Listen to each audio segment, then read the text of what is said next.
हसणं होईल सोपं, जीवन होईल खास। पलूस आणि परिसरातील नागरिकांच्या आता दाताच्या उपचारासाठी सांगली, कोल्हापूर, पुणे, मुंबईची धावपळ थांबणार। पलूस शहरातील एकमेव अत्याधुनिक दातांचा दवाखाना, जिथे single visit root canal treatment सह दातांच्या सर्व समस्यावर खात्रीशीर उपचार। डॉक्टर प्रणव सचिन सुतार यांचे smile studio multi speciality dental clinic, Bhosale plaza, new ST stand समोर, पलूस।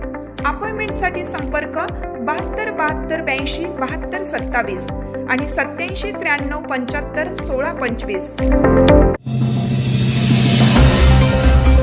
पलूस येथे विविध मागण्यांसाठी संघर्ष दिव्यांग संघटनेचे बेमुदत ठिय्या आंदोलन सुरू।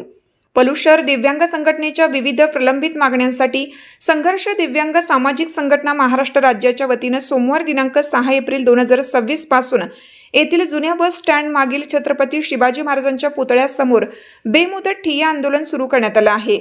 संघटनेचे संस्थापक अध्यक्ष शंकर सरजे आणि प्रहारचे नेते माजी आमदार बच्चू कडू यांच्या मार्गदर्शनाखाली हे आंदोलन छेडण्यात आले असून यात मोठ्या संख्येने दिव्यांग बांधव सहभागी झाले आहेत। या संदर्भात संघटनेनं यापूर्वीच पलूस नगर परिषदेचे मुख्य अधिकारी आणि नगराध्यक्षांना रीतसर निवेदन देऊन आपल्या मागण्या मांडल्या होत्या, मात्र प्रशासनाकडून ठोस निर्णय न झाल्याने अखेर आजपासून प्रत्यक्ष आंदोलनास सुरुवात करण्यात आली आहे। या आंदोलनाच्या माध्यमातून दिव्यांगांना 5% दिव्यांग कल्याण निधी लवकरात लवकर मिळावा, विनाअटी घरकुल मंजूर व्हावे आणि व्यवसायासाठी हक्काची जागा आणि दुकान गाळे मिळावेत अशी आग्रही मागणी करण्यात आली आहे। याशिवाय शासकीय नियमाप्रमाणे दिव्यांगांची भरती करून त्यांना कायमस्वरूपी सेवेत सामावून घ्यावं, दिव्यांगांची घरपट्टी 50% माफ करावी, नगर परिषदेमध्ये दिव्यांगांसाठी स्वतंत्र कक्ष स्थापन करून तेथे दिव्यांग प्रतिनिधीची नेमणूक करावी, अशा मागण्याही करण्यात आल्या आहेत। नगर परिषदेच्या मालकीच्या असणाऱ्या सर्व जागा आणि दुकान गाळ्यांची चौकशी व फेर सर्वेक्षण करून गरजू दिव्यांगांना ते व्यवसायासाठी मिळावेत आणि जे लोक मिळालेल्या गाळ्यांचा स्वतः वापर करत नाहीत त्यांचे गाळे ताब्यात घेऊन ते गरजू अपंग लोकांना व्यवसायासाठी देण्यात यावेत, अशी मागणी आंदोलकांनी केली आहे। या संपूर्ण दुकान गाळ्यांसंदर्भात नगर परिषदेने तात्काळ विशेष बैठक आयोजित करावी, अशी विनंतीही निवेदनाद्वारे करण्यात आली आहे।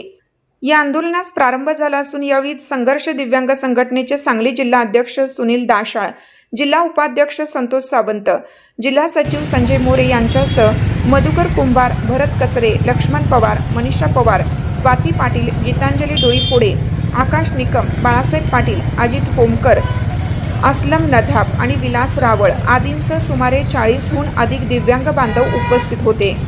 मागण्या मान्य होईपर्यंत हे आंदोलन शांततापूर्ण मार्गाने सुरूच ठेवण्याचा निर्धार यावेळी सर्व आंदोलकांनी व्यक्त केला आहे।